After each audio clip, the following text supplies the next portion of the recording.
pratiquement à quelques secondes à la reprise. C'était également un très bon but. Et puis, le fantastique buteur Daniel qui a réalisé un charmant doublé. Et ce n'est pas étonnant puisque c'est lui d'ailleurs qui sort meilleur buteur de ce tournoi. Je peux dire que nous sommes satisfaits. Et nous ne nous sommes pas trompés en inscrivant le football au cœur de l'action du comité d'organisation, puisque le sport fait partie aussi de nos traditions. Je peux vous dire que nous sommes très contents et si plaît à Dieu, nous allons finir en beauté demain avec la Côte Rouge. Oui, Monsieur le Président, lors de la deuxième période, on a vu un petit relâchement côté de cette formation des Dacha. Qu'est-ce qu'on peut expliquer cela? Est-ce que c'est un relâchement? Vous savez, le football aujourd'hui, ce n'est pas la magie. Ils ont été dépassés un tout petit peu par les qualités. Il ne faut pas se voiler la face. Je suis moi-même joueur.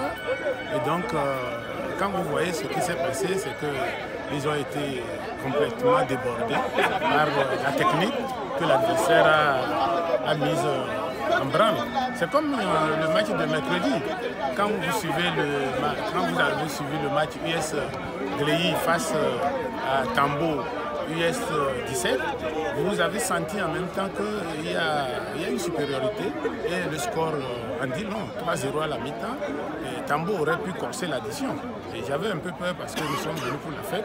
Il ne fallait pas humilier l'adversaire. Dieu merci, ils ont levé un peu le pied en deuxième période et avec le poteau aussi qui a sauvé 2 fois pour que le score ne soit pas trop lourd parce que 5-0 pour un match qui devait s'inscrire dans la joie, dans la gaieté, c'était plus trop bien.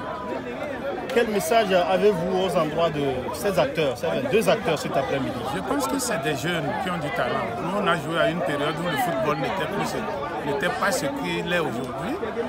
Aujourd'hui, le football est devenu un métier. C'est une profession. Les gens vivent de ça. Alors qu'avant, c'était le football amateur. Le football amateur, c'est que vous travaillez quelque part, vous justifiez d'un revenu pour votre vie, votre survie, votre carrière professionnelle.